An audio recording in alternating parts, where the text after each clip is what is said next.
დედაჩემი მომკიდებდა ხელს, გაუვლიდით ხოლმე. სესილიას მერე გაუვლიდა ხოლმე ვერი კვანჯაფარიძეს და მიდიოდნენ ბაზარში. მე დედაჩემსა ვერ მივა. საო ქარბორბალა იყო უბრალოდ. რო გახსნიდა ხოლმე ამ ჩემოდანს, აი რაღაცა სხვა სუნი მოდიოდა ხოლმე.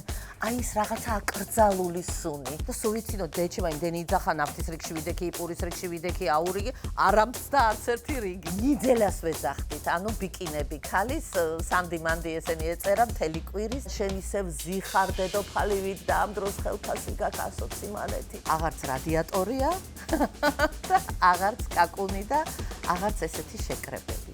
სინამდვილე რა არის? პროტესტი თუ არა გაქვს რატოდ გახართ ცოტა მაღლა ფიცარნაკზე? ახალგაზრდები არ არიან წადიკა თუ არტისტი ხარ იმღერე და იცეკვე. ძალიან კარგი სპექტაკლებიც არის სავსე ანდეგრაუნდი. ბევრნი ვართ.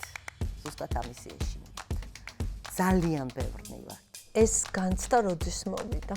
ლამაზი ჯდომა იცოდა, ოღონდ აი თითქოს ესე მოწყვეტით. აქ სავარცხელი იდორითიც ივარცხნიდა ხოლმე ესე ულვაშებს და კრიალოსანი. ახლა მინდა კითხო მელიკოზე. ლოი ვენაცვალე მაგას. ეს მომწონს ამის გამო, ეს მომწონს ამის გამო, ამან სასწაულად ითამაშ. ეს არის რაღაცა, აი რაღაცა წამები, იცი, სადაც რაღაცა ხდება. აი ეს პირველი, მეორე, მესამე. არა, რა პირველი, მეორე, ვინა ამ ჭამები და ვისთან არ დაჯდებოდი ერთ სუფრაზე? რატომ? მიტომ.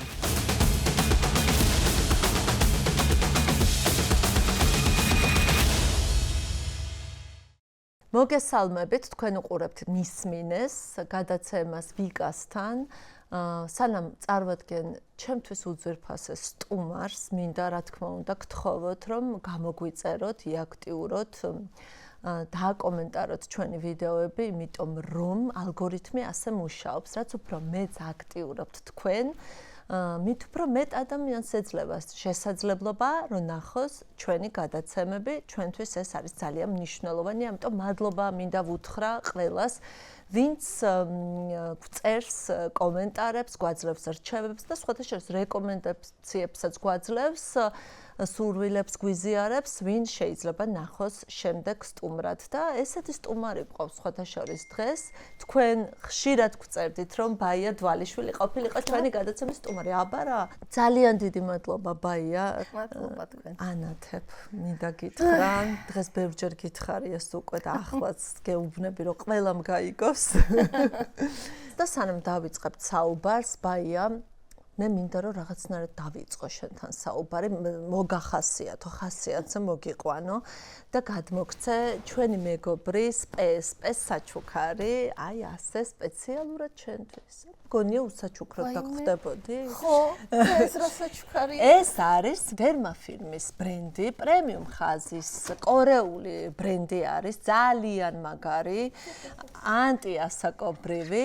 ესე იგი, შენ გაითვალისწინეს ჩემი ასაკი. მოკლედ, ეს არის დერმაფირმი, პრემიუმ კლასის კორეული კოსმეტიკის ბრენდი, რომელიც დაარსდა სამხრეთ კორეაში ჯერ კიდევ 2000-იან წლებში და რაც კი რამე ინოვაციური არსებობს, აი ამ პატარა ყუთებშია, ძალიან საყვარელ ყუთებში. მოკლედ, ნახოთ ახლა აქ რა არის. ეს ალბათ საცხია. რუტინა, ხო, საცხია. ეს არის თვალის კრემი, მოდი ამოვალაგოთ. ტონერი, არაჩვეულებრივი რუტინა შეგიდგინა PSP-მ და ეს არის თვალის კრემი და ეს არის დეკოლტეს კრემი. აი ეს ლამასაც დავაწყოთ და ორი სიტყვით გეტყვი რომ ყელის და დეკოლტეს კრემი, რომელიც ვფიქრობ ძალიან მნიშვნელოვანი არის და ყოველთვის სახეზე რაღაცას რო ვისმევ, სულ მაქვს ეს ხინჯად, რომ ყელი კი, მაგრამ დეკოლტე ამკრივებს და ასწორებს კანს, ამცირებს ნაოჭებს, ებრძვის დაბერების ნიშნებს, ამ ყველაფერს აკეთებს იმით, რომ შეიცავს კერამიდებს, პანთენოლს, პეპტიდებს, რაც არის უმნიშვნელოვანესი კანის ელასტიურობისთვის და განკუთვნილია 40+ ასაკის ყოფი ქალებისთვის. რაც შეეხება აი ამ ტონერს, ასევე უმაგრესი არის ასაკობრივი პრობლემები, ვისაც აწუხებს უკვე იმ ქალებისთვის, შეიცავს პრობიოტიკებს, ანტიოქსიდანტებს და ძალიან მნიშვნელოვანი არის ანტიოქსიდანტი, ზუსტად არის, ასე ვთქვათ, გზა არდაბერების, ჩვენი არდაბერების, ასევე უნდა გაჩუქო სახის კრემი, აი ესეთი, თან რაღაცა ლამაზი შეფუთვა აქვს, ახალგაზრდავებს კანს, რა თქმა უნდა, ესეც ნაოჭების საწინააღმდეგოა, ანიჭებს კანს ბზინვარებას, კოლაგენს შეიცავს, ასე რომ ძალიან მაგარია, ცხადი ანტიოქსიდანტებს ასევე და განკუთვნილი ასევე ასაკობრივი კანისთვის და ბოლოს თვალის კრემი ბაიკო აგერ, ესეც შენ, რომელიც არის ძალიან მნიშვნელოვანი წვრილი ნაოჭებისთვის, შეიცავს კოლაგენს, ნიაცინამიდს და ანტიოქსიდანტებს. ეს რუტინა არის ფანტასტიკური და ძალიან მიხარია, რომ შენ უნდა გადმოგცე. ძალიან მიხარია, რომ მე შემხვდა ეს ამხელა ბედნიერება და სიხარული. მიხარია, რომ PSP ზუსტად ხვდება ვის რა უნდა აჩუქოს. ნამდვილად დიდი მადლობა. ასე რომ მე მგონია დიდი მადლობა ჩემს კანს და ჩემს ასაკს ეს დაამშვენებს. ძალიან გამახარე. აი ხა უკვე სულ სხვანაირად დაგელაპარაკები, აბა. სულ სხვანაირად ვიწყებთ საუბარს ბაიასთან. გამონაყარი და გაღიზიანება კანის მხოლოდ თინეიჯერების პრობლემა არ არის. ამძლები ფრენა, სტრესი, უძილო ღამეები, გადაღლა, ეს ყველაფერი ჩვენს კანზეც აისახება. 40+ გადაცილებული ქალები, ვინც უკვე იყენებს ანტიასაკობრივ საშუალებებს, მაგრამ ამავდროულად აწუხებთ ხოლმე კანის გაღიზიანება, სენსიტიური კანი, გამონაყარი ძალიან ხშირად დგებიან დილემის წინაშე. გააგრძელონ ანტიასაკობრივი საშუალებების გამოყენება, არავის არ უნდა ნაოჭები. თუ ჯერ მოუარონ გაღიზიანებულ კანს. გაღიზიანებულ კანს თუ მოუვლიან, ნაოჭებს ვინ მოუვლის? ნაოჭებს თუ მოუვლიან, ეს გამოყრილი კანი ვის უნდა? ხო და PSP-ში შეგიძლიათ უკვე შეიძინოთ დერმა ფირმის R4 ხაზი. და შეწყვიტოთ ფიქრი იმაზე, ნაოჭების მოვლა უფრო პრიორიტეტულია თუ გამონაყარის. იმიტომ რომ ეს ხაზი, როგორც ერთ პრობლემას აკვალებს, ისე მეორეს. თითქოს შეუძლებელია ერთდროულად ებრძოლო გამონაყარ სიწითლეს და ამავდროულად ნაოჭებს, მაგრამ ეს ასე არ არის. ეს გიჩვენა დერმა ფირმის R4 ხაზს, ვიწყებთ რა თქმა უნდა ტონერით. ის აღადგენს pH ბალანსს. ნუ მიიყრით ყველა პროდუქტს ერთდროულად სახეზე. თითოეული პროდუქტის გამოყენების დრო 1 წუთი მაინც უნდა იყოს, რათა პროდუქტმა მოასწროს კანში შეწოვა. შემდეგ უკვე მოდის შრატი, ჩემთვის ძალიან მნიშვნელოვანია ასევე შეფუთვა და ხედავთ როგორი მოსახერხებელი შეფუთვა აქვს. ბაკუჩიოლით და ნიაცინამიდით და ეს არის ნამდვილი ბომბი ფორების შესავიწროებლად და ნაოჭების საწინააღმდეგოდ, მაგრამ მთავარი საიდუმლო არის ლიპოსომური ტექნოლოგია, ინგრედიენტები კი არ რჩება კანის ზედაპირზე, არამედ აღწევს ღრმა ფენებში. დამამშვიდებელი კრემი, ძალიან ნაზი ტექსტურა აქვს. ეს ხაზი არის უნიკალური, მისი მთავარი კომპონენტით. აზულენი არის დამამშვიდებელი, პეპტიდები არის ლიფტინგისთვის, ნიაცინამიდი არის ფორებისთვის და პიგმენტაციისთვის, ხოლო ბაკუჩიოლი რეტინოლის მცენარეული და უსაფრთხო ალტერნატივა. ეს ყველაფერი არის ამ ერთ ხაზში. და ყველაზე მთავარი ნაბიჯი, რომლის გარეშეც არც ერთი რუტინა არ სრულდება, ეს არის მზისგან დამცავი კრემი, დერმა ფირმის R4, ეს არ არის უბრალოდ SP50, ეს არის ტონინგ სან კრემი, რაც ნიშნავს, რომ ამშვიდებს კანს, ანათებს კანს და მას აქვს ტონაპის ეფექტი. მამოს დაღრილობის კვალს ათასავე ტონალური კრემი შეიძლება არც დაგჭირდეთ. ეს არის მართლაც უნიკალური ხაზი და ლამაზი ჯიშტების მომწონს თავად შეფუთვა, მაგრამ კანი ხაზი ძალიან კარგად დატენიანებული. მე რამდენიმე დღეა ხმარობ ამ პროდუქტს და წარმოუდგენლად სწრაფი შედეგი აქვს. პრაქტიკულად გამიქრო გამონაყარი, რომელიც სტრესის და მოგზაურობის შედეგად მქონდა, ასე რომ ყველას გირჩევთ. იმედია თქვენ ასევე ისიამოვნებთ ამ პროდუქტით როგორც მე. ფოტოშორის რაღაცნაირად რო გიყურებ, სულ მგონია, რომ ისეთი ლაღი ადამიანის შთაბეჭდილება სტოვებ და ეს არ არის მხოლოდ ჩემი მოსაზრება. ისეთი ლაღი ადამიანის შთაბეჭდილება სტოვება, რომ ვფიქრობ, რომ ამ ქალს ჰქონდა ძალიან ლაღი და ბედნიერი ბავშვობა, იმიტომ რომ ხშირად მსმენია, რომ ეს ბავშვობის სილაღე შემდეგ ესე მოდის და არ იკარგება შემდეგ ასაკშიც და მინდა რომ ყველაფერზე ვისაუბროთ დღეს, ბავშვობაზე, შენს ცხოვრებაზე, შენობით დაგელაპარაკები, ხო, იმიტომ რომ აბა რა, არ მოვატყუოთ მაყურებელი, ხო. და ამიტომ ვფიქრობ, რომ ძალიან საინტერესო საუბარი გვექნება. შენი ბავშვობის თბილისი როგორი იყო? ჯერ მინდა საუბარი დავიწყო ამით. ის, რაც გახსენდება ახლა ამ კითხვაზე. თბილისი იყო რადიკალურად სხვა. აბსოლუტურად. ჩვენი კარი და ჩვენი სამეზობლო იყო ერთი დიდი ოჯახი. ერთი დიდი ოჯახი იკრიბებოდა ყოველთვის სხვადასხვა სართულზე და ეს ნიშანი თუ ვინ ვისთან იკრიბება, რომელ საათზე და ვინ გვპატიჟებს, უფროსებს ვინ პატიჟებდა, ეს იყო გათბობის რადიატორზე კაკუნი. როგორც მორზეს ამბანი, აი ასე იყო კაკუკ, ესე იგი რუსიკოსთან იკრიბებიან, ამალიასთან იკრიბებიან, მარინასთან იკრიბებიან, ვიკასთან იკრიბებიან თუ სად. იმ წუთშივე ზუსტად იცოდნენ და გარბოდნენ და იყო დიდი თავყრილობა ყოველ საღამოს და ძალიან ბედნიერი წუთები. იმიტომ რომ მაშინ ესეთი გახსნილი არ იყო სამყარო, ძალიან ჩაკეტილ მოცემულობაში ვცხოვრობდით ყველა, უფროსებიც და ერთადერთი აი ეს სიხარული, ერთადერთი ეს გაზიარება ახლობელ ადამიანებთან შენი ცხოვრების თუ შენი ყოფის იყო აი ეს შეხვედრები, რაც აღარ არის. ძალიან დიდი ხანია. აღარც რადიატორია და აღარც კაკუნი და აღარც ესეთი შეკრებები. კიდე იყო ის, რომ მაგალითად ჩემი შვილი მივდივართ ღამე ვიკრიბებით, სადღაც კაფეში მიდიან, სადღაც რა. ყოველ შემთხვევაში სახლში შეკრება აღარ ხდება. მაშინ კიდე ყველაფერი ხდებოდა სახლში. კარები არ იკეტებოდა და კიდე იცით რა მახსოვს, დიდი მაგიდა ქონდა ნაჩუქარი ერთი დიდი ესეთი ეხლაც ეგ გვიდგას და ეგ მაგიდა იყო სულ გახსნილი და აი შუაში ფიცრებს როდებენ და სუფრა ქონდა ერთი დიდი. ნუ ძალიან იშვიათად ირიცხებოდა ხოლმე, იმიტომ რომ ვერ ასწრებდა დედა ჩემი. მიუხედავად იმისა, რომ მახსოვს ერთი დიდი ესეთი რკინის ქვაბი ქონდა, ესეთი დიდი ჯოხი ქონდა და იქ სულ იყო გაზზე სარეცხი და ანუ გამოხარშვა და ამბები ხდებოდა, მაგრამ ეს ძალიან გრძელი სუფრა ქონდა ერთი და ამიტომ ამ სუფრას უწევდა იშვიათად გარეცხვა და ამიტომ იყო სულ ღვინის ლაქა, საჭმელის ლაქა, იმიტომ რომ ეს მიზეზი იყო იმისა, რომ ჩვენთან სულ საღამოობით დედაჩემის რეპეტიციის მერე იყო ჩვენთან თავშეყრის ადგილი. და ეს იყო მართლა ძალიან ეხლა რომ ახსენდება, იცით, ბავშვისთვის ეს არაფერს არ ნიშნავს. არავინ არ არის. აი რაღაცა შენი ცხოვრება გაქვს. მე ცოტა ჩაკეტილი ბავშვი ვიყავი, მაინდა-მაინც ესეთი. მართლა? კი, მაინდა-მაინც ესე არ ვიყავი გათქვეფილი, არც თეატრში, მაინდა-მაინც კულისის ბავშვი არ ვიყავი და თეატრის ბავშვი. არა.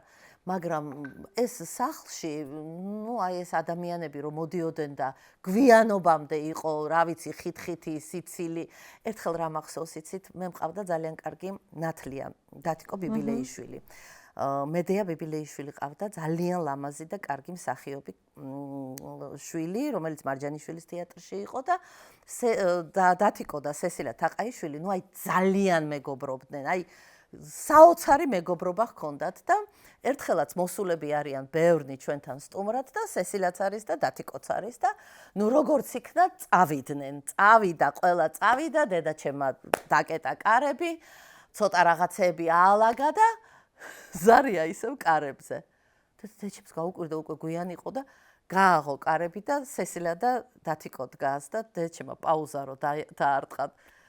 ჩაი ხო მაინც გაქვს ჩაი ვკითხა რომ კიდე ჩაიზე მოვედიო ჩაიზე მოვედი ჩაი დედაჩემმა ხო დალიეთ ჩაი კაცო წადი არა ჩაი ხო გაქვთ კიდე ჩაი ხო დაგრჩათო ანუ ეს არც იღლებოდნენ ეხალისებოდათ მე იცით მართლა იმდენად ცოტა იყო წასასვლელი ფაქტიურად არ იყო და ეს იყო აი ეს არ დაღლა არის ჩემთვის ეხლაც ამოცანა ერთგვარი როგორ ახერხებდნენ იმ პერიოდის ქალები ეხლა დედაჩემის მახსენდება ყოველ წამს ახალ-ახალი სუფრების გაშლას, აკეცვას და რაღაცნაირი სიხარულით აკეთებდნენ ამას და ხო მაგრამ მსახიობი ქალისგან დედას რო დაუბრუნდათ ეხლა ეს რამდენად რთული იყო და საერთოდ ამის დრო თუ ქონდა დედას. არა, ეს არის აბსოლუტურად რაღაცა დედაჩემი იყო ესეთი სახლის დიასახლისი ქალი.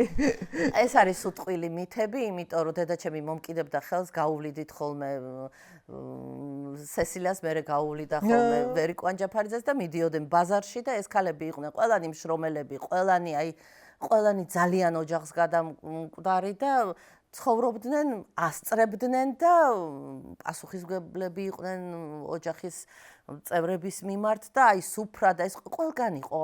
ეს არ იყო რომ ჰარიქა და მსახიობი ვარ და საღამოთი რაღაცას თამაშობ განსაკუთრებით, არა, არ იყო ესა. ძალიან მშრომელი ხალხი იყო. დედა იყო მშრომელი ადამიანი. აუტანლად. დედაჩემის ენერგია ხა რო იცახიან შე რამდენს უძლებ და როგორ ასწრებ, მე დედაჩემთან ვერ მივალ.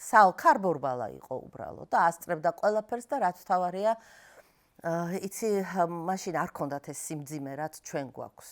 აი, რას გულისხმობ, ბაია? სოციალური თუ რა ვიცი, ეხა პირადი ტრაგედიები, პირადი განცდები, ყველას ძალიან დიდი ქონდა და მახსოვს, ბევრი რამე მახსოვს, იცით. ცრემლი მახსოვს, რაღაცა უკმაყოფილება, ძალიან ხელმომჭირნეთ ცხოვრება. ეგრე არ იყო, ყველას საკმაოდ უჭირდა, მაგრამ იცი ეს რაღაცა არ ვიცი დამცირებულად და შეურაცხყოფილად და ესე რაღაცნაირად არავის არ უცხოვრია. რაღაც პირადი განცდები, პირადი რაღაცა წყენები ეს ჩვეულებრივი ადამიანურია, მაგრამ ისე რომ შენ იგრძნო თავი, რომ რა ვიცი, ქვეყანას უყვარდა. ისინი. კი. და ამას გრძნობდნენ და გასცემდნენ რაც შეეძლოთ ბოლომდე. გასცემდნენ და ეს უფასდებოდათ კიდევაც და რა ვიცი, რაღაცნაირად ისე ცხოვრობდნენ, როგორ გითხრათ, მოიცადე, არ ვიცი ახლა როგორ თქვა ეს.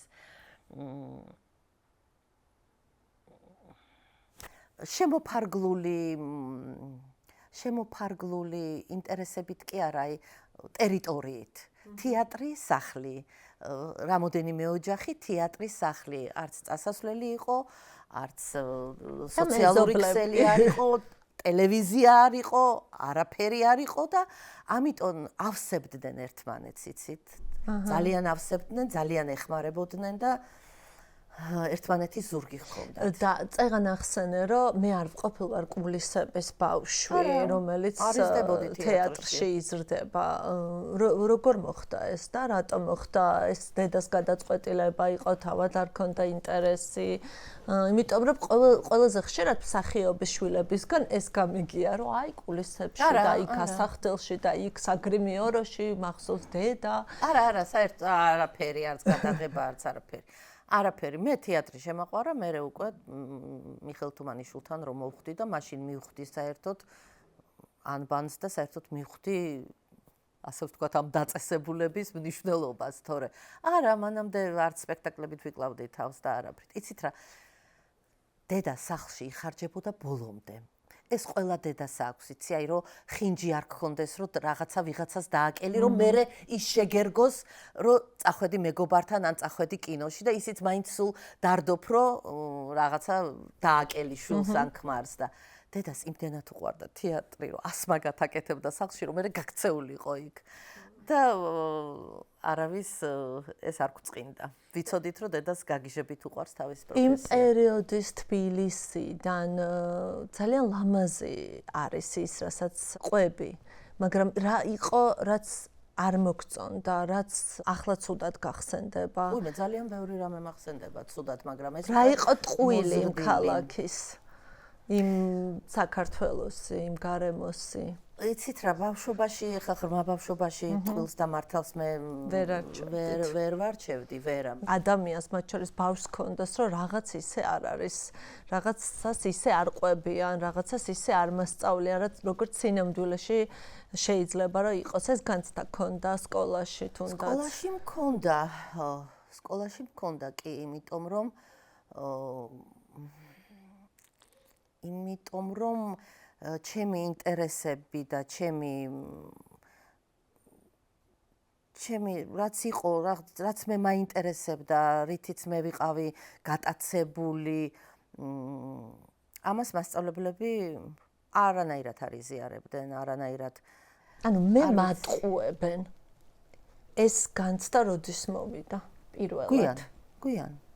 ძალიან გვიან მოვიდა. და ეს იყო შოკის მომგვრელი შემზარავი თუ თანდათან მიხვედი ამ თანდათან მივედი, იცით რომ მე ცოტა შენელებული ისაა გახქმები რაღაცების და დრო მჭირდება, მაგრამ რაღაცებს ხვდებოდი, მაგრამ ერთხელ რა მოხდა, იცით? სკოლაში ვსწავლობდი და დედამ გადაწყვიტა რახან მამა თანამდებობის პირი იყო, ჰქონდათ ესეთი ტალონები.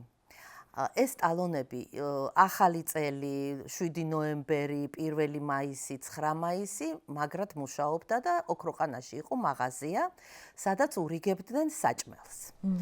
ეს საჭმელი მეორე დღეს აღარ იყო ხოლმე ჩვენ სახლში, იმიტომ რომ ნადგურდებოდა მოსული სტუმრებისგან, მაგრამ ეს იყო დიდი დღესასწაული. საჭმელი რა იყო? ერთი ბოთლი ვისკი, ანუ ტალონებით, სულუგუნი, ივერიის სოსისი, ჩეხური ლუდი, ინდური ჩაი, ხიზი ლალა, ალბათ სათალი მახსოვს, რაღაცა პატარა ნაჭერი სათალი და რაღაცა ინდაური და გოჭი, რაც ისედაც იყო ბაზარში. მაგრამ ეს ჩეხური ლუდი დედაჩემი რისი ის იყო, რომ 10 ბოთლი კი არა, 5 მოჰქონდა ხოლმე და ნუ არიცით ეს რა ბედნიერება იყო, მე ამ ლუდების შენახვა ბოთლების თურკინის იყო, იმის ხო საერთოდ საჩუქარი იყო, რომ ფანქრები ჩაგეყარა, ამოგეჭრა და ასე შემდეგ. და მახსოვს, რომ დედაჩემს სულ ჰქონდა ტელეფონი, რომ მარინა, იმასაც მარინა ერქვა. ამ ოქროყანის ფარდული იყო. ანუ გარაჟი იყო გადაკეთებული სპეც CKTK ტრიკას ტალონებისთვის, ანუ ნომენკლატურის ხალხისთვის ეს ტალონებით მიღება ამ მთავრობიდან დასაჩუქრებული იმით, საჭმელით. და ძირითადად იდგნენ ხოლმე მძღოლები. დიდ რიგში. და ერთხელ მე და დედა ავედით და დედას დააგვიანდა და ავედით აგვიყვანა მძღოლმა და მოვხვდით ძალიან ბოლოში. და დედაჩემმა მარინა იყო გამყიდველი, რომელიც იყო, ნუ როგორ გითხრათ, იქ იყო ცეკას დივანზე უფროსი, იმიტომ რომ ის განაგებდა მთელ ამ პროდუქტს და არ შემიძლია დადექი რიგში უთხრა დედაჩემს. მარინა, დედაჩემი აღშფოთა რიგში, არ მე მაგვიანდება რაღაცა წასასვლელი ვარ. და გამოდიო და დედაჩემი გავიდა და მძღოლი დატოვეო და არ შემიძლიაო დედაჩემა ერთად უნდა წავიდე ჩულთან. კარგი, მაშინო მოდიო ცოტა ადრე ჩაგვსვავო და დედაჩემს ხელზე დააწერა ნომერი რიგის. რო ეს ინდური ჩაი ერთი ბოთლი ისა და ეს უნდა მიეღო რიგის ნომრით. ნუ დედაჩემი გაძვრა გამოზვრა მძღოლებში, არავინ არ უთმობდა ადგილს და როგორც იქნა წამოვიღეთ ეს ყველაფერი და დედაჩემა ხო დიდი იდგა და შლიდა და მაშინ ქიმიური ფანქარი იყო, შენ არ მოესწარი ალბათ, რომელიც ფაქტიურად არ იშლებოდა. და დედაჩემი იყო ძალიან აღშფოთებული, რომ რა არისო ესო მარინამო, რა წამისვა უკაცო რიგშიო, для чего это нужно было? Я и так стояла в очереди киода. ხო და აი ეს იყო ხოლმე აი ესეთი დიდი პაპრაზნიკა მიტყოდნენ. პაპრაზნიკა, ესე იგი დღესასწაულებზე იყო აი ეს დიდი ლგოტები. კიდე ლგოტი იყო, ეს იყო საერთოდ შოკი. ერთხელ დედაჩემმა წაიყვანა ბიცოლა ჩემი, ოღონდ მარტოკა უნდა შესულიყო და წაიყვანა მაინც ბიცოლა ჩემი და წამიყვანა მეც. სადღაც შორს ქალაქ გარეთ იყო უშველებელი ანგარი. აი რაღაცა ალბათ საწყობი იყო თუ რაღაცა თავის დროზე. სადაც იყო ასევე CKTK-ს თანამშრომლებისთვის და მინისტრებისთვის თუ არ ვიცი ვისთვის ტალონით უცხოური იმპორტული საქონელი. იმპორტული საქონელი ჩვენ ეხლა წარმოგვიდგენია ყველას, რომ დახლებზე უნდა იდოს და რა ვიცი მე იქ უნიტაზე იქნება ჩეხური კაფელი იქნება თუ ღამის პერანგი თუ ხალათი, რომელიც მახსოვს და ასე შემდეგ, უამრავი ბიუსგალტერი და რა ვიცი ყველაფერი ეყარა ხალხნო. იატაკზე ეყარა. და ზოგი რაღაცა საერთოდ არ ვიცოდით, იმიტომ რომ პამპერსი არ ვიცოდით და დარჩა. იმიტომ რომ არავინ არ იცოდა რა არის პამპერსი. ანუ პამპერსი იყო და ვერ მიხვდეთ რა იყო. ვერ გავიგეთ რა იყო პამპერსი.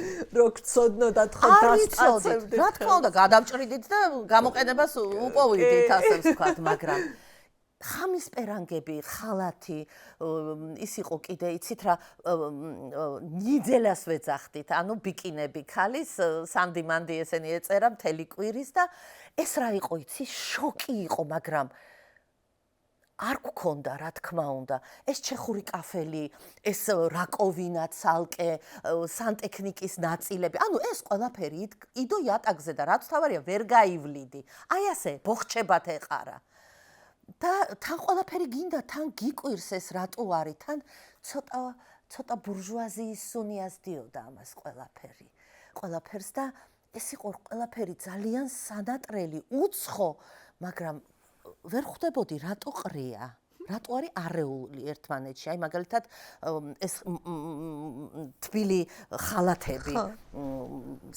როგორ ვეძახით ამას ნუ აი თბილი ხალათები პირსახოცის ულამაზესი ცისფერი იყო ვარდისფერი ამას აიღებდი უცებ ბუღალტერი გამოყვებოდა უცებ რაღაცა პაკეტი გამოყვებოდა ესა და ვაიმე დავხამდი ესეც მინდა ვაბიჯებ ამ კაფელებს ვაბიჯებ ამ უნდა რაკოვი იმას პირსაბანს ვაბიჯებ რაღაცები არის რაც არ ვიცი ზოგი გახლეჩილი არის და დავიღალეთ და ჩემი საშინლად აღშფოთ და კი მაგრამ კაფელსაც გამოკრა ხელი რაღაცას ამას იმას წაუღებ იმას ის გატეხილი აქვს იმიტომ რომ მახსოვს უნიტაზი ქონდა რამდენი ხანი გატეხილი იცით აი ესე გახლეჩილი იმიტომ რომ დედაჩემს ჩაუვარდა მჟავე კომბოსტოს ქვასადებდა და ეთყობა რომ წყალი იყო ეს წითელი მჟავე კომბოსტოს ვერ დაინახა და რო ჩაასხა ქვა ჩავარდა და გაიბზარა და ვიჯექით ამ დაწეპებულს ხვები ძალიან დიდხანს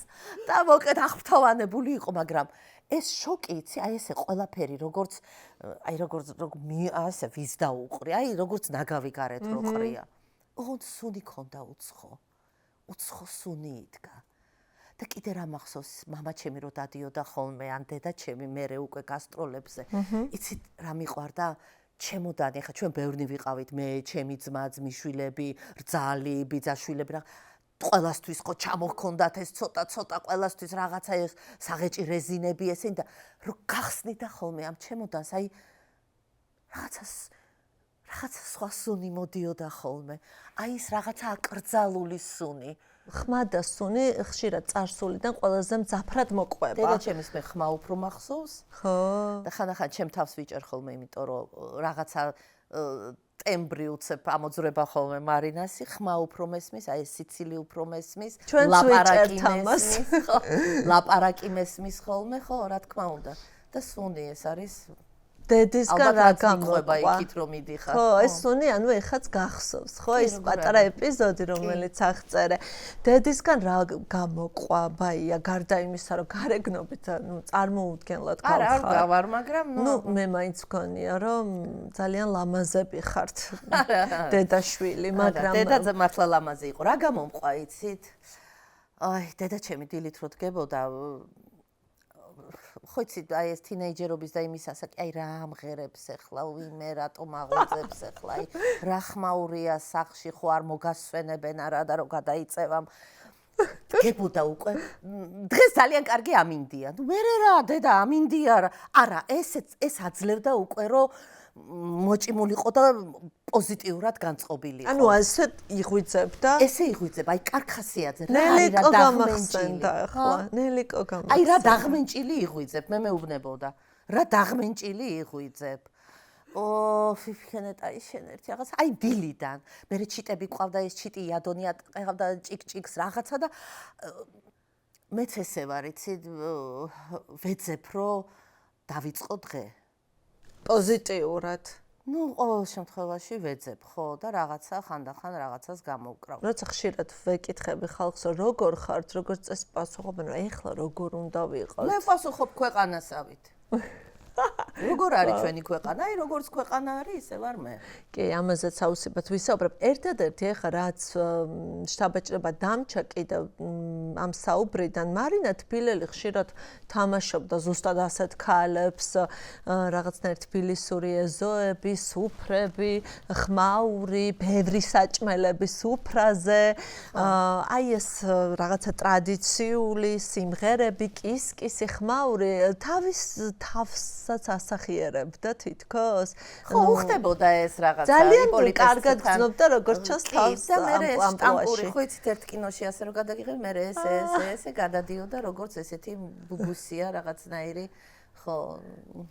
და ავერიკო იყო ხშირად სესილია იყო ხშირად სტუმარი თქვენი როგორი ჩემი მესაიდუმლე იყო და ინსტიტუტში მომზადებდა სესილია და სულ მეხვეწებოდა რომ არტისტს არ გაყვე გოგო ხო იცი ვინც მყავდა და იმას ვერ გაუძელი ვასო გოძიაშვილი გენიოსი მოვლენა ხო და როგორი იყო სესილია რაღაცნაირი წარმომიდგენია ესეთი არიანი ყაზბეგით ხო დუდღუნა ცოტა ჯაჯღანა უკმაყოფილო საშინლად ანუ ეგეთი ბავშვი აი უბანკო ცისფერი თვალები ჰქონდა სასწაული აბსოლუტურად არაშესაბამისი მისი გარეგნობის მე რა არის იცით სესილია თვითონ არ ვიცი ალბათ როგორც მსახიობმა უფრო მიაგნო ამას და უფრო სწორად იგრძნო თავი თუ უფრო გაამართლა ამან ძალიან ადრე დაიბერა თავი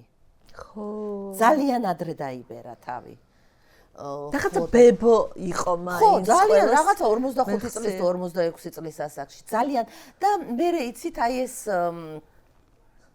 რაღაცნაირად ყველამ კარგად გამოიყენა რეჟისორმა და მისმა როლებმა განაპირობა ეს თუ თავად იყო მისი არჩევანი ერთმა როლმა რომელმაც მე განსაზღვრა რომ სესილია უნდა ყოფილიყო ხანში შესული ბებო ნატრის ხეში მებებია ილიკო და ილარიონეში ასინთე ყველგან რაღაცნაირი ხო ძალიან ემოციური, ძალიან მოჭხუბარა, ძალიან ესეთი რაღაცნაირი ქოთქოთა და დედაჩემი რო წავიდოდნენ ხოლმე. ნუ რა თქმა უნდა სესილია აქ იჯდა ცოცხით.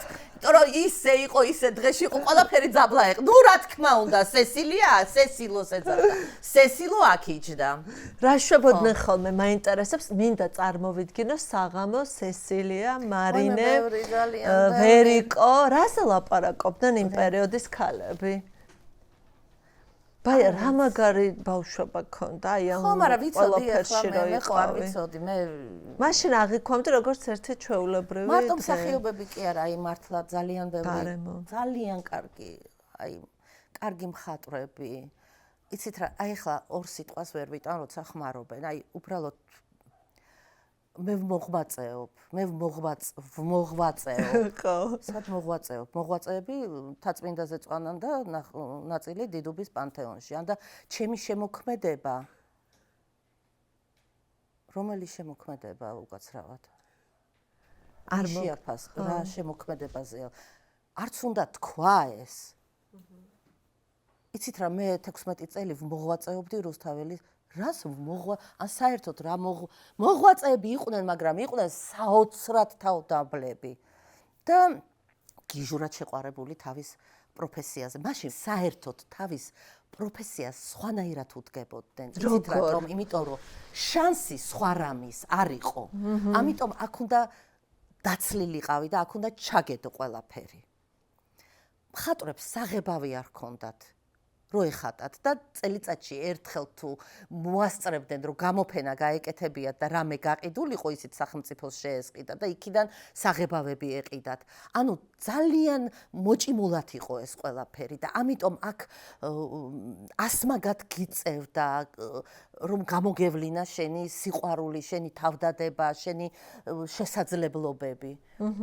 და ამისთვის იცით რა ვიცი თავსდებდნენ ხოლმე. მომღერლები კი ეს შორიდან ჩანდა რომ იცით რა მაშინ ეს ტენდენცია იყო რომ პოლიტიკა ჩანს ხელოვნებაში და აი ხელოვნება რახან ყვავის ეს არის პოლიტიკის და იმდროინდელი კომუნისტური პარტიის დამსახურება.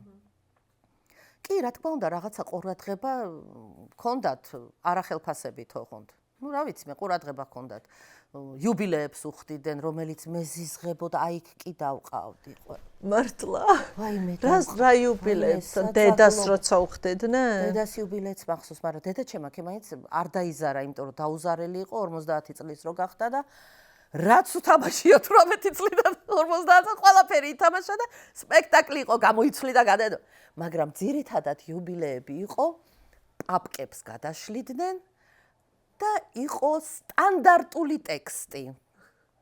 შენ იჯექი, ამაყი, იმიტომ რომ სახელმწიფომ დაგაფასა და ბოლოს უნდა გეთქვა სამადლობელი. ოღონდ ეს გრძელდებოდა 2 საათი, 3 საათი. ეს კითხვა აბა ხატრული. ჭიათურის თეატრი, აბა ეს რაღაცა გორის თეატრი, აბა თელავი და ყველა დაეწყობოდა და კითხულ პაპკას გადაშლიდნენ და მადლობა იმას და მადლობა ამას და მადლობა პარტიას და დამრტყელულ 5 წლებს რო 5 წლებში მოასწარი და 25 როლი ითამაშე. და იუბილეა ხო? ხო და ეს ყვავილების დადება და შენ ისევ ზიხარ დედოფალივით და ამ დროს ხელფასი გაქვს 120 მანეთი. მაგრამ არ იმჩნევ, იმიტომ რომ სახალხო არტისტი ხარ და ასე შემდეგ. ნუ რაღაც პრივილეგიები იყო, მაგრამ ეს იცით შედარებით რა პრივილეგიები, აი ახლა საერთოდ მოსატანი რო არა. რომ მოგცენ საშუალება წარსულში დაბრუნდებოდი ბაია? კი. მინდა თუ არა? არა. მე არანაირი ნოსტალგია არ მაქვს. აი მაგალითად რომელიმე დღეს თუ აირჩევდი, ყურს თუ დაუგდებდი სხვანაირად თუ მოისმენდი ალბათ უკვე ყველაფერს არ ვიცი. არ ვიცი, იცით რა მენატრება ხოლმე, ჩემი ძმა, რომელიც 23 წლით ჩემზე უფროსი იყო, დედას პირველი ქორწინებიდან, გოგი ვასაძე, რომელიც იყო აკაკი ვასაძის შვილი, კაკული იყო ჩემზე 23 წლით დიდი და ლიტერატორი და მწერალი იყო და დედაჩემ არ გაუშვა თეატრში. მიზეზი იყო, რომ შენ ისეთი ფეთქებადი ხარო, რომ არტისტი თუ იქნები, რეჟისორს galახავ და რეჟისორი თუ იქნები, კონფლიქტები მოგივასულო და არ იყო ესე, რა თქმა უნდა, მაგრამ წერდა კარგად. აი და შევატყეო, რომ წერდა კარგად და რა უნდა ეს არტისტობა ისო დედაჩემა მიყევიო იმასო, ლიტერატურასო. არ ვიცი რამდენად სწორი, მაგრამ კაკულის ქონდა ეს მოუნელებელი.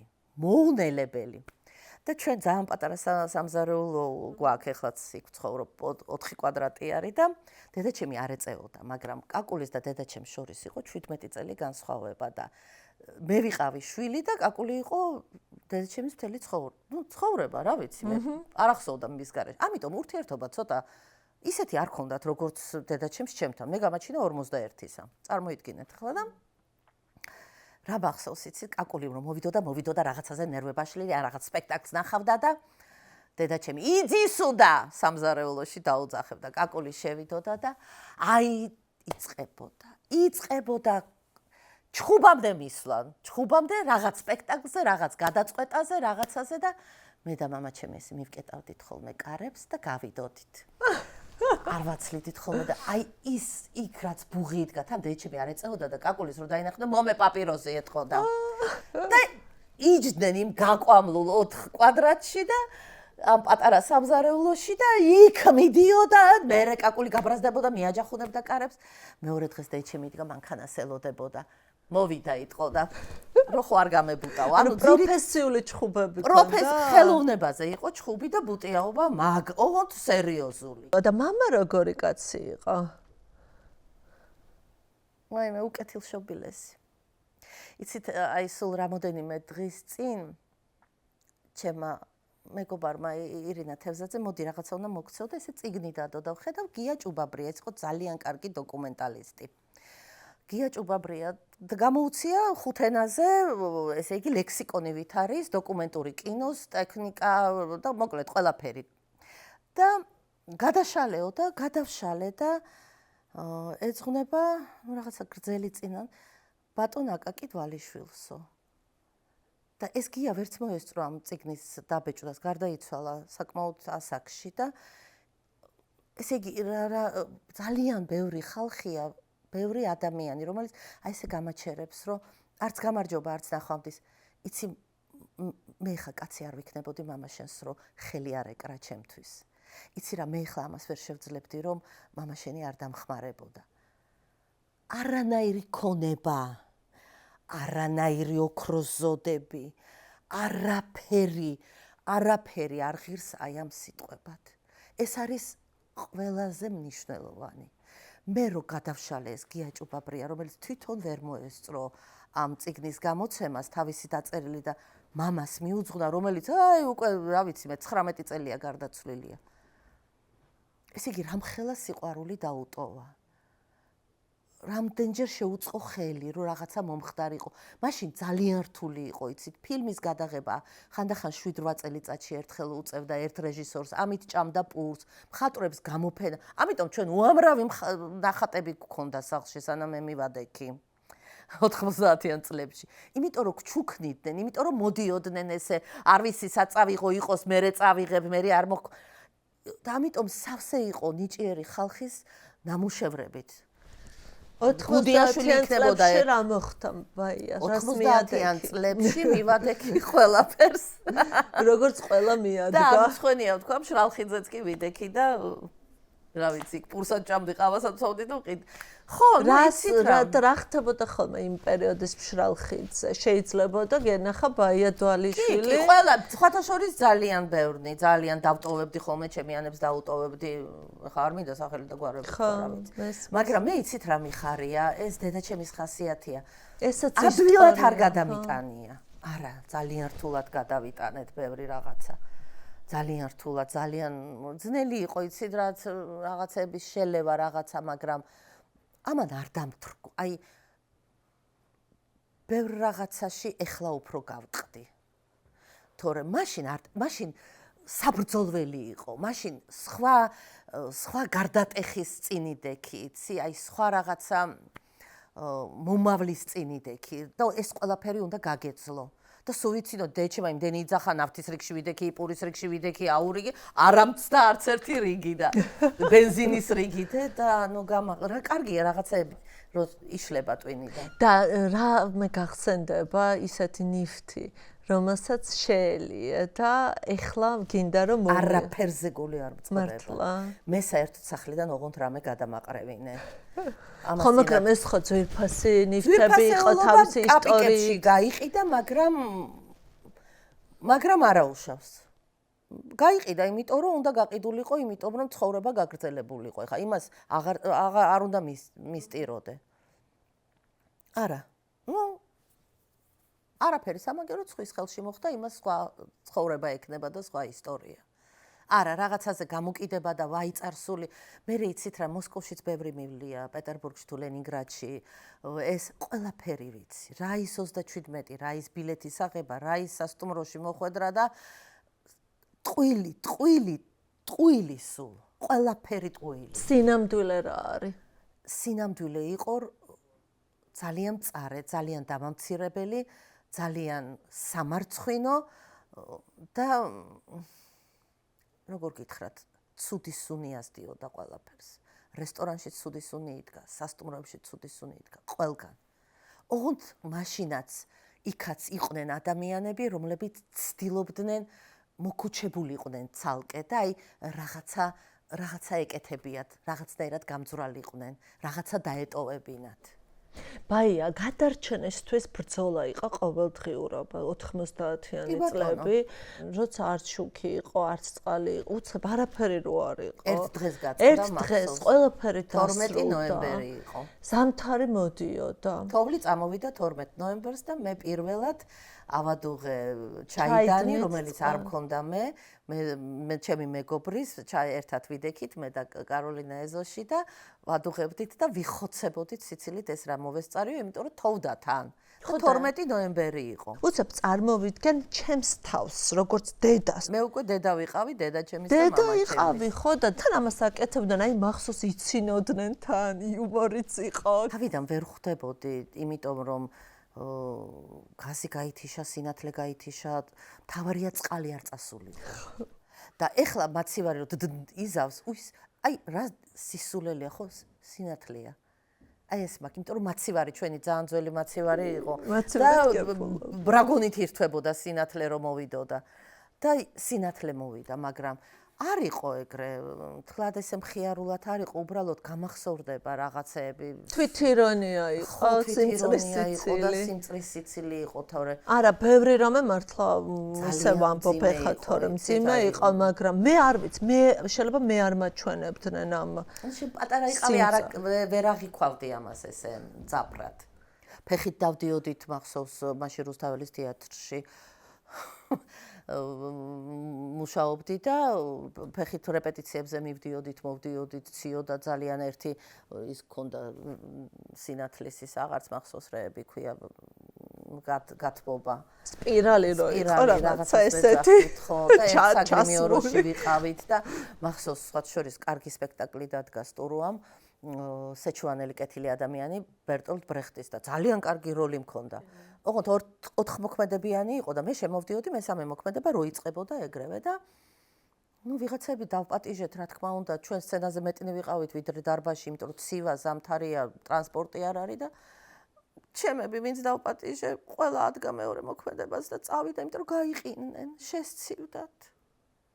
და აი ასე თამაშობდით მაინც და რაღაცა მაინც ერთად ვიყავით, მაინც ხო, ნუ იცი რა, მოცემული პირო, ნუ ესე იყო. ხო. გაიყინა, შესცივდა და წავიდა, მერე მოვალ თქვა. ნუ აი ასე ვცხოვრობდით, არაფერი. უნდა გადაიტანო. ხო და ვიტანდით ასე პლასმასის ბოთლებს ჩახუტებული ცხელი წყალი შიგნით ჩასხმული და გადავიტანეთ. აი სხვა შორის ეს ჩვენი თაობამ ყველაზე კარგი წლები გადაიტანა რაღაცა ცუდად გააყოლა დროს. პირველად ქონდა პროფესიასთან იმ ტიპის შეხება, რამაც გაგაბედნიერა და მივხვდი, რომ ეს ის არის, რაც ყველაზე დიდ სიამოვნებას განიჭებს. ქონია ეს რომ მოწამლული ვარ სცენით. ეს ქონია? ბატონ მიშა თუმანიშვილს ჰქონდა ეს საწამლავი, რითიც წამლავდა სიცოცხლის ბოლომდე წამლავდა. ჯერ კინომსახიობთა თეატრი გახსნილი არ იყო და ძალიან ძლიერი საწამლავი ჰქონდა. მაგიური და თვითონ იყო რაღაცა საოცარი მაგიის კაცი. იცი როგორი იყო? აი რაღაცა ჰქონდა. აი რაღაცას გიშვებოდა ესეთთან. ესე ლამაზად ჩიტო ამაზე არავინ არ ლაპარაკობს ხოლმე ხო მიშა თუმანიშვილზე როგორც რეჟისორზე ვსაუბრობთ ყოველთვის იმიტომ რომ საერთოდ თუ ვინმე რამე შეცვალა ქართულ თეატრში ეს იყო მიშა თუმანიშვილი ხო და ლამაზი ჩდომა იცოდა ოღონდ აი თითქოს აი ესეთ მოწყვეტით საოცარი ლამაზი შავი თვალები ქონდა უწვრილესი კანჭები ულამაზესი აქ სავარცხელი იდო რითიც ივარცხნიდა ხოლმე ესე ულვაშებს და კრიალოსანი. და ოღონდ მე ვლაპარაკობ მაშინ ჩვენთვის ძალიან ასაკში იყო ახლა სადღაც 60 წლის თუ იყოთ 61 ნუ მაშინ ძალიან ასაკში იყო მაგრამ აი ეს რაღაცა აი ეს ქონდა საოცარი მაგია და მე იცოდა შენი გახსნა იცოდა. აი შენ თვითონ რო არ იცი, ვინ ხარ?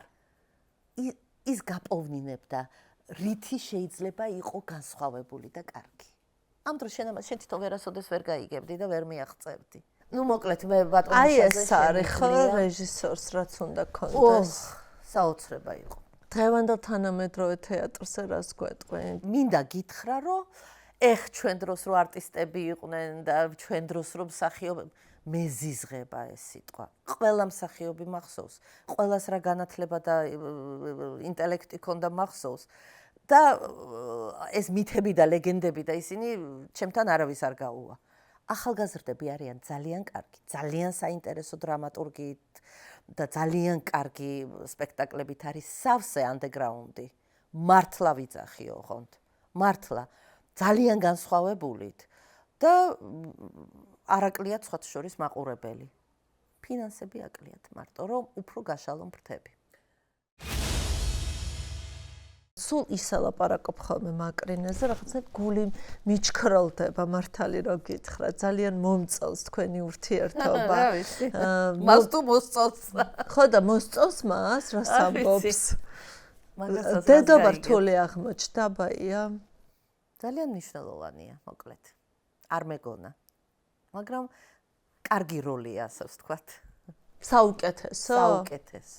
ყველაზე კარგი ამბოა ეს მართლა ხო?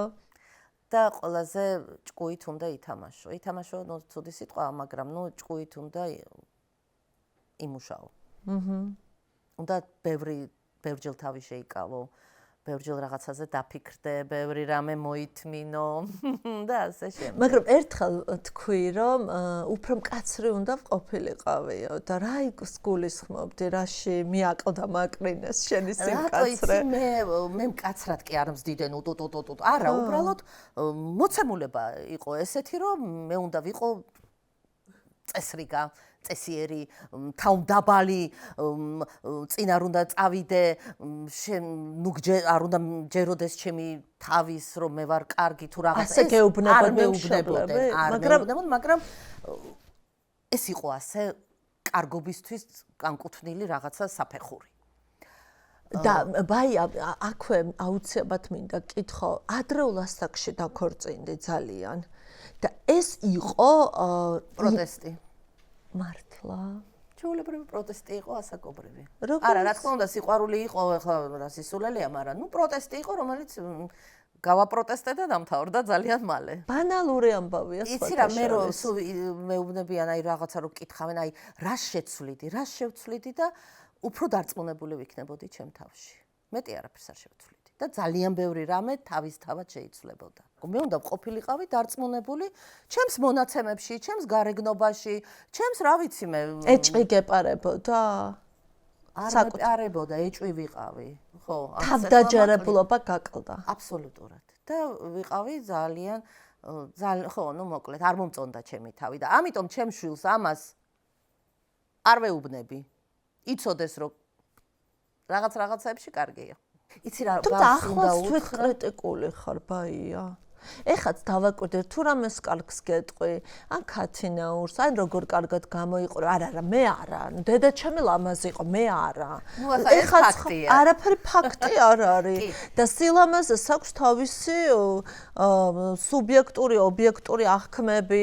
ეს ხო ის არ არის, რომ როგორი ცხვირი თვალი, ყური გექნება. აი ყველაფერი ერთად, შარმი, მომხიბვლელობა მოაქვს. ამას ყველაფერს ახშობ ხოლმე ახალგაზრდობაში, იმიტომ რომ არ გინდა, იმიტომ რომ გერიდება, იმიტომ რომ გონია რომ არ არის ეს რაღაცა უხერხულია, აი ეს რაღაცა, ამიც მე რაღაც ტანჯვებში და რაღაც სისულელებში. სად იყვნენ მაშინ ფსიქოთერაპევტები, ეხლა რომ დაყვავს ბავშვები, რომ აი თავდაჯერებულობა აკლია. რამდენი რამე ჩვენით გადავლახეთ ღმერთო ჩემო, ეხლა ამდენი ფობია და ამდენი აშლილობა და ამდენი კვებითი იქნება თუ რა დღეში არიან საერთოდ, რა უვარდათ თავში. მე ჩემი რამდენამეს მოვერია და გადავლახე. სიტყვა თინეიჯერი, კაი არ ვიცოდით. კაი არ ვიცოდი თინეიჯერის სიტყვა. არავინ არ დაიჩემა და არც ექიმებმა. გარდამავე, როგორ ეძახიან, გარდამტეხი ასაკი. ვინ მეკითხებოდა რომელ ასაკ რა ის გარდამტეხი? აი რაც დედა ჩემს ძმასთან ქონდა, ის ჩემთან არ ქონდა. ის იყო დედა. და დედა იყო დედა, რომელიც რა ვიცი, ლამაზია და ყველა გიშდება და ყველა ისა და ამიტომ მე უნდა ძალიან წესიერი ვიყო, ძალიან ნაკითხი ვიყო, ძალიან ეს ვიყო, რომ არ შევარცხვინო დედა და მამა. აი ეს ხო და ხო ეს აბსოლუტურად მაკრინეს მეგობარი ხარ? მაკრინეს მეგობარი ხარ? მესაიდუმლეთ? ეს ძალიან კარგია, ძალიან მნიშვნელოვანია. ეს არის დედობის გადამწყვეტი დედაშვილობის ურთიერთობაში, როგორ ფიქრობ? მე რაც მინდოდა და რაც მაკლდა, ის არ ვიცი, შეიძლება არ არის სწორი და იმიტომ ვიძახი სიმკაცრე დამაკლდა თქო, მაგრამ ნუ არ ვიცი. უკვე დიდია და თვითონ გადაწყვიტოს ვერ. აი ზღაპრებს რო კითხულობ, იმდენი არაჩვეულებრივი რაღაცა იქ ნივთია და ისეთი რაღაცა სილამაზეა, ჩემი შვილები გიჟდებიან. მართლა, გეუბნები. ისეთი გატაცება, რომ ყველაფერს მირჩევნია, ყველა როლს და ყველა იმას. მართლა. გიჟდები. მომიყევი ახლა ამ ყველაფერზე, როგორ მოხდა ეს შენს ცხოვრებაში, ეს ზღაპრები როგორ გაჩნდა, როგორ მოგწონს ეს ყველაფერი. და ნახე ბაია გაცისკროლდა და ეგრევე. გიჟდები. თახობე თვითონ ვიგონებ. აი უცებ რაღაცა შევხედავ და ეს გამომადგება აქედან ავაწყობ რამეს.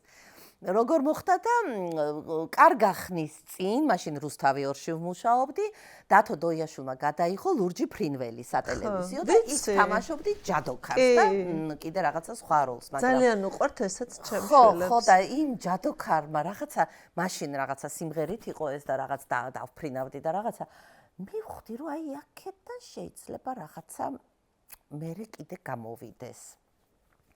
და რაღაცნაირად ჩამრჩა, მერე იცით რა, რომელიღაცა არ ტელევიზია იხსნებოდა თუ რაღაცა და მითხრეს რომ ზღაპრებს ხო არ წაიკითხაო და უიმე არ ვიცი მეთქი და მოდიო ჩაწერაზეო რაღაცა ვნახოთო მოვსინჯოთო მე აღარც გაგრძელდა ის ამბავი მაგრამ რაღაცა გავიკარი თავი რაღაცა დავიდგი თავზე მივედი წავიკითხე და რაღაცა მომეწონა ვაიმეო რა კარგიაო მაგრამ ნუ არ გაგრძელდა ის ტელევიზია მე მგონი საერთოდ არ გაიხსნა თუ რაღაცა და რაღაცნაირად ჩამრჩა ეს ხინჯა. მაგრამ ეს იდეა დაიბადა.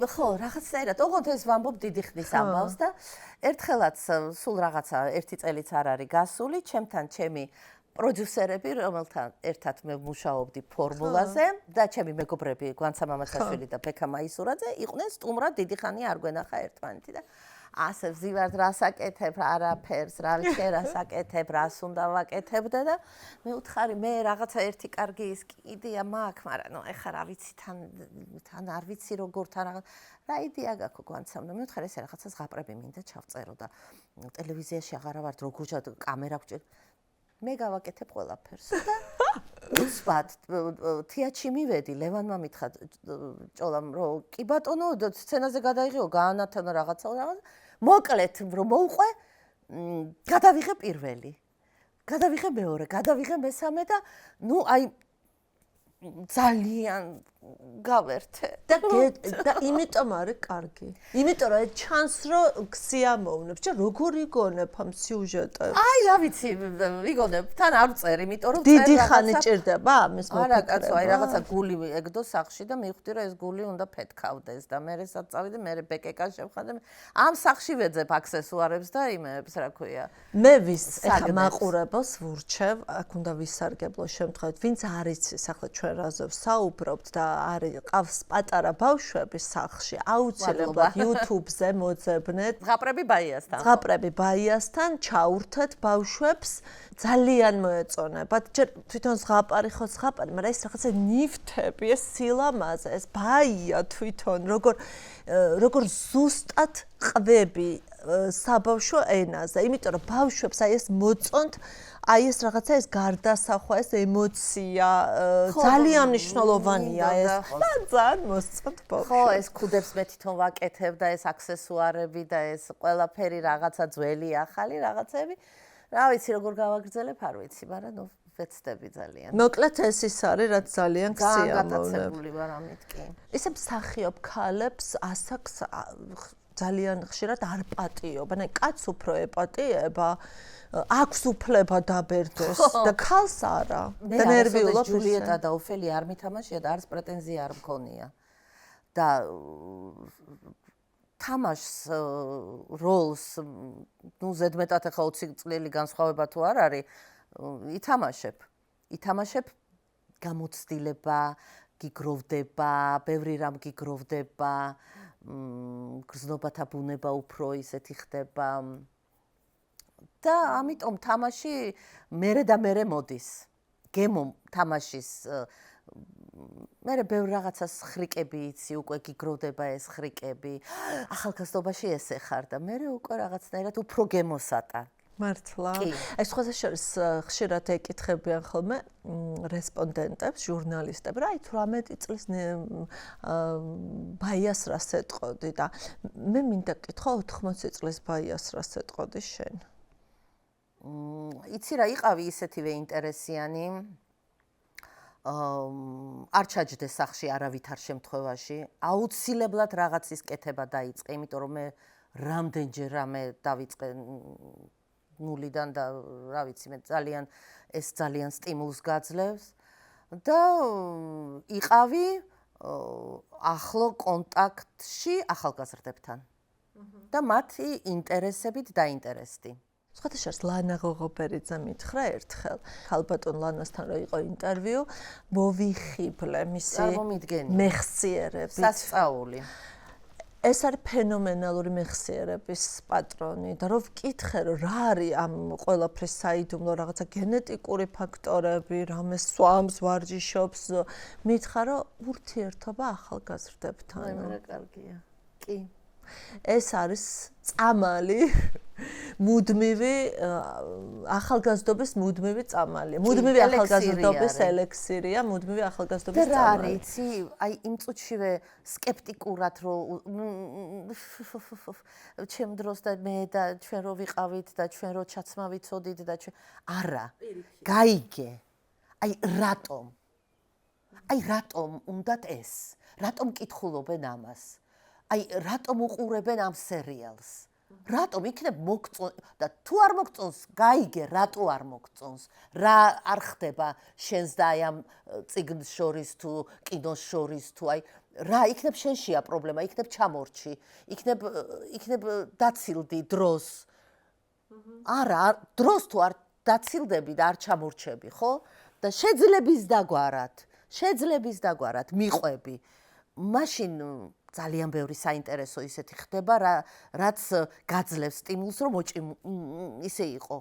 ახლა მინდა კითხო ნელიკოზე. ოი ვენაცვალე მაგას. სხვათა შორის ხშირად გითქვამს პირად საუბრებში და ისედაც რომ დიდად არ გავხარ ნელიკოს. არანაირად. რაც არ უნდა მიმტკიცო ახლა რო არ გავხარ ნელიკოს, გეტყვი რაში გავხარ. ნელიკოს უყვარს ახალგაზრდებთან ურთიერთობა. ნელიკოს აქვს ბედნიერების უნარი.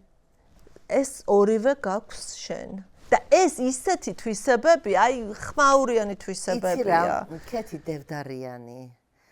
მასზე გაუთავებლად შემიძლია ალბათ შენც საუბარი, იმიტომ რომ ეს მართლა რაღაცა ბუკეტი არის რაღაცა ყველაფრის. ისე სწორად დაწერა ეს პერსონაჟი და ისეთი სწორე განვითარება მისცა, რომ აი სიამოვნება იყო თამაში. აი სიამოვნება და ამიტომ როცა სიამოვნებს, ეს სიამოვნება მაინც შენგან გამოდის, ხო, შიგნიდან შენი გზნობათა ბუნებიდან ამოდის და ამიტომ შენი მარცვალიც დევს იქ, რა თქმა უნდა. მე ესეთი კეთილშობილი არა ვარ. დაიწყო ახლა. არა ვარ კეთილშობილი, არა ვარ. ესეთი არა ვარ. ანუ უნდა დავაწყო თერაპიაზე. ფრთიანი ანგელოზი ოღონდ თავისი პრინციპები აქვს. თავისი პრინციპები, რომელსაც არ გადაუხვევს. და ამაში არის მართალი და გულწრფელი. ვარ მე ესეთი პრინციპი. არ ვიცი. ხარ, ხო, მაგრამ ძალიან კარგი ქალია ნელიკო. აი ძალიან კარგი ქალია ბაია. მე მგონი ბაიას ცალკე უნდა ვატაროთ თერაპიაზე, რომ დაიჯეროს, რომ ბაია კარგი ქალია. ის ხელს არ გიშლიდა ეს დამოკიდებულება შენ. არა, მე არა ვარ კაცო ასეთი. იცით რა მე ეს გადამდებია, ამას ხო გრძნობენ რეჟისორებიც, კოლეგებიც და ისა და ძალაუნებურად ჯერა შენი, რომ შენ არა ხარ კარგი თუ რაღაცა შენ მორიდებული ხარ. მე კიდე პირიქით გონია, რომ იმიტომ უყვარ ხარ ბევრს, რომ აი ეს გაფოფრილი ხალხი აღარ შეგვიძლია საკუთარ თავში ზედმეტად დარწმუნებული. არა, რატო უყვარ თუ ვინმეს უყვარ ვარ, იცი? იმიტომ რომ მეც ვისთანაც მაქვს ურთიერთობა, მაქვს არ მიყვარს ეს სიტყვა შემაჯავრებს. ისე ვექცევი, როგორც მე მოვექცეოდი ჩემს უახლოეს ან ჩემ თავს. და ამიტომ რაღაცა კეთილგანწყობილები არიან ჩემს მიმართ. და შენი საყვარელი მსახიობი ვინ არის? იცი რა შეასაქმე ვიკა ხელოვნებაში მხატვარი იქნება, მსახიობი, რეჟისორი ძალიან განსხვავდება სპორტისგან. ვინ პირველი მივა ან ვინ ყველაზე მძიმეს აწევს. მე ეს მომწონს ამის გამო, ამან სასწაულად ითამაშა. ღმერთო, საიდან ამოაქვთ ეს რაღაცები, როგორ გრძნობენ ამ რაღაცა სიფაქიზეს, ამ იმან გადამრია თავისი ტაკი მასხარო. ანუ პირველს ვერ ვასახელებ. ანუ ყველას თავისი რაღაცა როლში. აი გიჟდები ზოგ არტისტზე, გინდა ჩვენზე და გინდა. უცებ ისეთ იდიოტობაში თამაშობენ. ვაიმე დედა, გაზის ფული გადასახდელი თუ დენს გიჭრიან, რა გინდა, რა გაჭირვებამ გათამაშა აქ, მაგრამ ხო, ნუ ახლა იქაც თავისი პრობლემებია რაღაცა. ანუ მე გამიგია, რომ მსახიობმა ყველაფერი უნდა ითამაშოს. უბრალოდ ყველა როლის თამაში უნდა შეძლოს კარგმა მსახიობმა. ხო და რეჟისორს გააჩნია. რეჟისორი არის გადამწყვეტი. ჩემთვის კარგი არტისტი არის გარდასახვა. ეს ალბათ ძველებისგან მომდგამს, ასე ვთქვათ. შენ თუ ხედავ მე სცენაზე, ზუსტად ისევე თმებს ნუ როგორცაც გიცნო. ხო. კარგად ითამაშე, კი. სწორად ითამაშე. მაგრამ ჩემი თავი ვითამაშე. მაგრამ ყველგან შენ ხარ. ყველგან ხარ შენ. კარგი ხარ. მაგრამ ყველგან ხარ შენ. და აბა გარდასახვა რას ქვია? თავარი ხო არის მაინც გარდასახვა. დამენახე უცებ რომ გამოხვალ რომ ვერ გიცნო რომ შენ ხარ. ჩუცდ იმიტომაც მიყვარს რომ სახიობების ოსტატობის გამოც მიყვარს. რა თქმა უნდა, ახალგაზრდების და ძველგაზრდებისაც. ზუსტად სწორ ამოცანით, სწორი დიალოგებით, სწორი სიტუაციით, კარგი რეჟისორით და სასწაული დრამატურგიით და ასე შემდეგ. ისე ყველაზე მეტად რა აკლიათ ქართულ მსახიობებს დღეს, როგორ ფიქრობთ? დაფინანსების სიმცირე. თორემ ძალიან კარგი ახალგაზრდა რეჟისორები არიან. საოცარი სხვადასხვა ფერის, ხასიათის, რა ვიცი, მოცემულობის, მონაცემების გოგობიჭები. რომლებიც იცი რაზე მწყდება გული, რომ ძალიან ბევრი ანებებს თავს. იმიტომ რომ ეს არ არის სარფიანი, საერთოდ ცუდი სიტყვა არის შემოქმედებაში, მაგრამ ნუ ვერ გაიტან თავს ამ პროფესიით. ვერ გაიტან თავს და ძალიან ბევრი ანებებს თავს. ნუ სადმე გადავიღებ მე, ნუ თუ დამიძახებენ და აი ესე მიდიან სხვა პროფესიაში. ძალიან ჭირს ახლა არასახელმწიფო თეატრებში სპექტაკლის დაფინანსება. ძალიან კაპიკები არის, რომ რეჟისორმა მოიწვიოს მსახიობები მცირედი არც მინდა ვთქვა ისეთი, იმიტომ რომ სირცხვილია, მცირედი გადაუხადოს, იმუშაო 2-3 თვე, სპექტაკლი დადგა რაღაცა და ამ ყველაფერს პატარა ფინანსებით აკეთებ და ნუ რა ვიცი მე, მაინც დარბაზი სავსეა. 100 ლარიანი, 100 კაციანი, 200 კაციანი თუ რაღაცა სავსე, ანუ მოთხოვნილება არის, მაგრამ ფინანსები არ არის. სახელმწიფო თეატრის გარდა, სადაც ყოველთვის სავსე არის ახალგაზრდებით. დარბაზი არის დაფინანსების გარეშე. რა შეეხება პროტესტს და მსახიობების როლს პროტესტში, ის რაც ჩვენ ვნახეთ, ჩემთვისაც მოულოდნელი იყო და ვერასოდეს ვერ ვიფიქრებდი სოლიდარობის ასეთ მასშტაბს, როგორ ფიქრობ, ეს ანდრომ გამოიწვია? არა მარტო, არა. არა, რა თქმა უნდა, არა მარტო ანდრომ. ზოგადად პოლიტიკამ, კულტურის მიმართ, არა მარტო კულტურის, არა, რა თქმა უნდა, მაგრამ ზოგადად პოლიტიკამ გამოიწვია და ეს ახალგაზრდები არ არიან წადიკაცო არტისტი ხარ იმღერე და იცეკვე, ეს არიან განათლებული, ჭკვიანი, ნაკითხი ახალგაზრდები, რომლებიც ძალიან ბევრ პოლიტიკოს ჯიბეში ჩაისვავენ, განათლებითაც, ინტელექტითაც და რა ვიცი მე, ნიჭზე აღარ ვლაპარაკობ. და სახიობი, რა ვიცი მე, პროტესტი თუ არა გაქვს, რატო დგახარ ცოტა მაღლა ფიცარნაგზე? სცენა არ არის პროტესტის ადგილი, პოლიტიკის ადგილი, ამას გეუბნებიან. როგორ გეკადრებათ? დრამატურგები ჩამოთვალეთ. მოლიერიდან დაწყებული ბრეხტი და ვინ? აბა რა პიესები იყო? რისთვის წერდნენ ამ პიესებს? ან რისთვის თამაშობდნენ? ფარულად თუ პირდაპირ, რომ რაღაცა ასე რა. ხო და სამწუხარო რა არის, იცით? სამწუხარო მოხდა, რომ ეს პროტესტი, ამ პროტესტმა ვერ შეითრია ფართო საზოგადოება. რატო? იმიტომ რომ მიზან დასახულად უკვე 10 წელზე მეტია, წვეთად ყვავილს წყალს რო არ დაუსხავ. ქრება, შრება, ხმება და არ უნდა ერთი წვეთი წყალი დამისხი და არაფერი არ მინდა. წვეთი წყალი დამისხი და მადლობელი ვიქნები. შენთვის როგორი არის დღევანდელი საქართველო. რამდენად ტკივნეულია ის რაც ხდება დღეს საქართველოში. რამდენად არის ეს არ ვიცი შენი პირადი ამბავიც კი ლამის. პროტესტში როცა ხარ და მშვენივრად იციან რა რაოდენობის ხალხია და მოსახლეობა პროტესტში, ჩემზე კარგად იციან, იმიტომ რომ უსმენენ, უყურებენ, გვიღებენ და ასე შემდეგ. ძალიან კარგად იციან და საქმე არა აქვთ სხედან და სწავლობენ ვინ ვის დაულაიქა და ვინ ვის რა დაუწერა. ანუ ბევრნი ვართ. ზუსტად ამისი ეშინიათ. ძალიან ბევრნი ვართ. მე აზრს ვერაფერი ვერ შემაცვლევინებს. ესენი ვერაფერს ჩვენი მთავრობა ვერ გააკეთებს, რომ მე გული მომიბრუნდეს. იქამდე დაინგრა ყველაფერი. იქამდე სახე იცვალა ყველაფერმა კარგმა. იმდენად რუხი გახდა ყველაფერი ფერადი.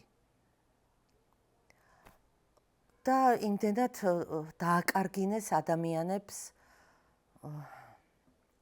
კარგი სიტყვა, რომელიც ჰქონდა იმედი. და ეს იმედის დაკარგვა საპირისპირო რო სიტყვა არის ჩემთვის შეგუება.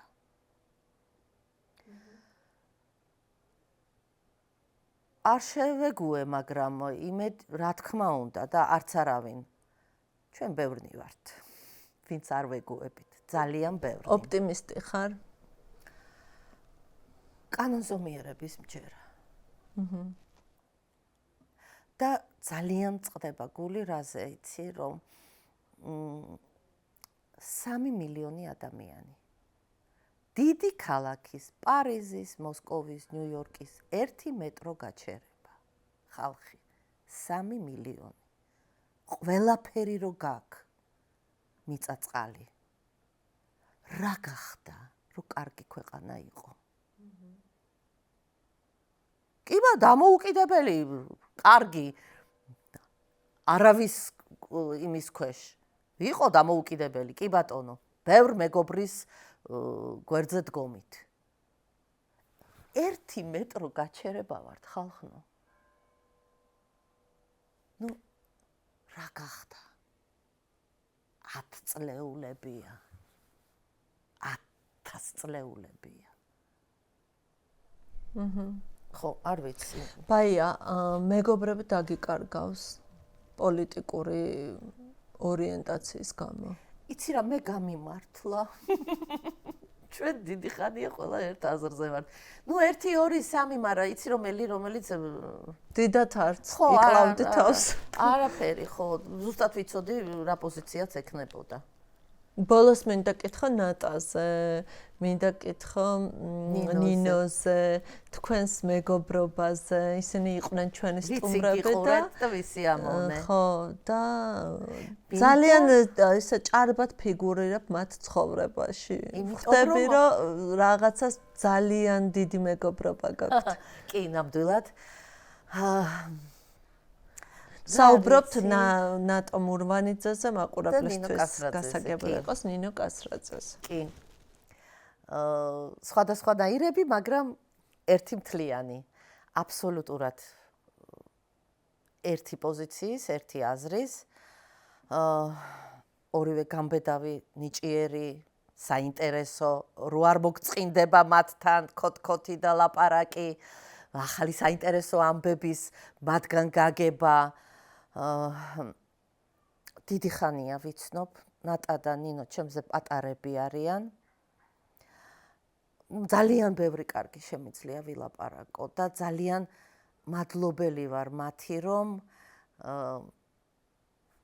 მე მაქვს საამაყო, რომ მე მყავს კარგი მეგობრები. ნამდვილად. კიდე მინდა ვთქვა, რომ ჩვენ რაღაცნაირად აი ესე მოხდა კარგი რამ, ეხა ბოლომდე არ ვიცი უნდა ვთქვა თუ არა, მაგრამ სპექტაკლი, რომელიც 10 წელიწადზეა მეტი გადის მოახლეები, 3-ვე ერთად ქალბატონი და ჩემი ორი მოახლე, ასე ვთქვათ. 3-ვე ჟანჟენეს პიესით მივდივართ ნიუ-იორკში და უნდა ვითამაშოთ ბროდვეიზე. დედა, რა კაია. ძალიან ვნერვიულობთ, იმიტომ რომ საპასუხისმგებლოა. იმიტომ რომ იმიტომ რომ ჩვენ იქ შევხვდებით ადამიანებს, რომლებიც ძალიან დიდი ხანია აქედან არიან წასულები. და ეს იქნება ძალიან ამაღელვებელი და ეს იქნება რთული, მაგრამ ძალიან სასიამოვნო. აი რას არ ვიზამდი რომ იქ ვიყო და ეს შეხვედრა ვნახო თქვენი ემიგრანტებთან დარწმუნებული ვარ რაღაც ცალკე ფურორი იქნება ეს. მოკლე კითხვები, მოკლე პასუხები, ეს არის მთელი ამბავი ბლიც ინტერვიუსი. რომელი ფილმი გინახავს ყველაზე ბევრჯერ? ვიტყვი.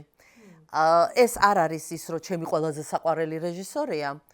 ალმადოვარის ფილმი არის ყველაფერი დედაჩემის შესახებ. რატომ? მიტომ. საყვარელი ქალაქი. რომი. რისი ყიდვა გახარებს ბავშვივით? ან რა გაგახარებდა? ვაიმე?